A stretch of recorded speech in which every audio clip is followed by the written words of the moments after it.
8 Toxic Beliefs Most People Think Are Normal. When I was in my late teens and early 20s, I had tunnel vision and expected life to be a certain way. I studied my failures until I lost sight of my successes. I surrendered my dreams to feel a sense of comfort. I held tight to my fears and shielded myself from love and happiness by refusing to put myself out there.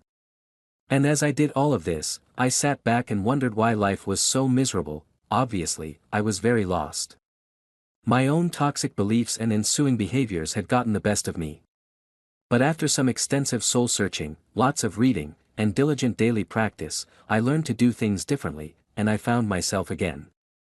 I tell you this because I know you struggle with similar inner demons. We all do. Sometimes the ideas and habits we get comfortable with end up killing us inside. As a veteran life coach who has now spent the better part of a decade coaching thousands of people online and offline, I realized that many of the toxic beliefs I struggled with earlier in life are actually quite common. I have literally seen the same toxic beliefs surface in the lives of new clients over and over again. Here are 8 of the most common ones you need to be aware of. 1. The present is indicative of the future. When things aren't going well, there's a tendency to extrapolate and assume the future holds more of the same. For some strange reason, this doesn't happen as much when things are going well. A laugh, a smile, and a warm fuzzy feeling are fleeting, and we know it. We take the good times at face value in the moment for all they're worth, and then we let them go. But when we're depressed, struggling, or fearful, it's easy to heap on more pain by assuming tomorrow will be exactly like today. This is a cyclic, self-fulfilling prophecy. If you don't allow yourself to move past what happened, what was said, what was felt, you will look at your future through that same dirty lens, and nothing will be able to focus your foggy judgment. You will keep on justifying, reliving, and fueling a perception that shouldn't have existed in the first place. 2. It's too late to make changes. Life isn't a straight line. There isn't one right path for you or anyone else. And there isn't a set timeline of milestones. But sometimes the pressure coming from peers, family, work, and society in general is enough to make us feel completely broken inside.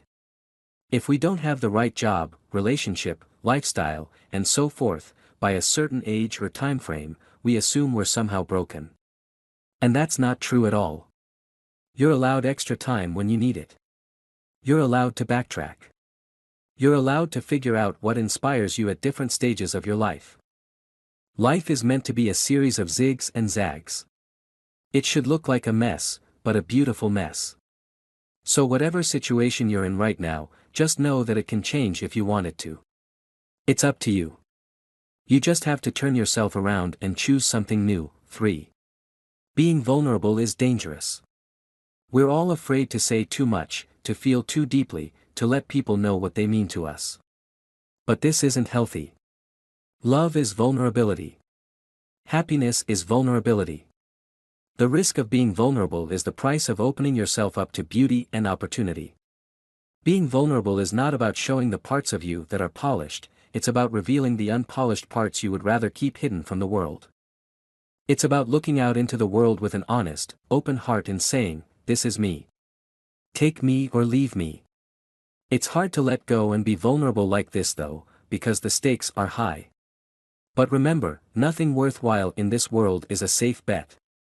Since love and happiness are born out of our willingness to be vulnerable, to open up to something wonderful that could be taken away from us, when you hide from your vulnerability, you automatically hide from everything you desire. 4. Being alone is a problem. Wrong.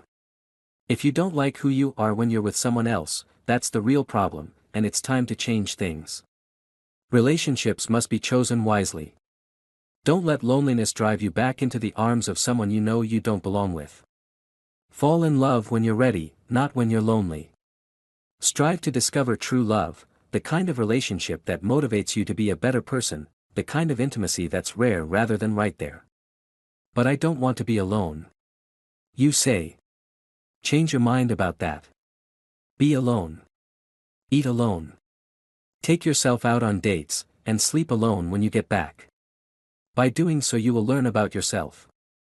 You will grow, you will figure out what inspires you, you will realize your own dreams, your own beliefs, your own stunning clarity, and when you do meet the right person who makes you feel even more like yourself, you'll be sure of it, because you'll be sure of yourself. Bottom line, don't rush love. Wait until you truly find it. A great relationship is worth waiting for. 5. Fitting in is a good thing.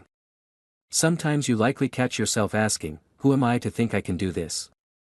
When in fact you should be saying, who am I to think I can't? Ignore your doubts. Forget about fitting in. Stand out. Think about it. If you spent your entire life focusing on what everyone else thought of you, would you forget who you really were? What if the face you showed the world turned out to be a mask, with nothing beneath it? That's what happens when you spend all your time trying to be who you think they want you to be. Don't sell yourself short. Don't save face and lose your soul in the process. Doing so does not serve the world. There's nothing helpful about shrinking so that others won't feel insecure around you. You are meant to shine in a way only you can. You were born to manifest all the brilliance inside you. And as you let your light shine, you subconsciously give others permission to do the same. As you are liberated from your own fear of standing out, your presence automatically liberates those around you too. 6. There's a perfect XYZ for me. As human beings, we often chase hypothetical, static states of perfection. We do so when we are searching for the perfect house, job, friend, lover, and so forth. The problem, of course, is that perfection doesn't exist in a static state. Because life is a continual journey, constantly evolving and changing. What is here today is not exactly the same tomorrow. That perfect house, job, friend, or lover will eventually fade to a state of imperfection. But with a little patience and an open mind, over time, that imperfect house evolves into a comfortable home. That imperfect job evolves into a rewarding career. That imperfect friend evolves into a steady shoulder to lean on. And that imperfect lover evolves into a reliable lifelong companion. It's just a matter of letting perfectionism go. 7. What everyone does to you is personal. People are toxic to themselves and others when they believe that everything happening in the world is a direct assault on them, or is in some way all about them. The truth is that what other people say and do to you is much more about them than you. People's reactions to you are about their perspectives, wounds, and life experiences. Whether people think you're amazing, or believe you're average, again, is more about them.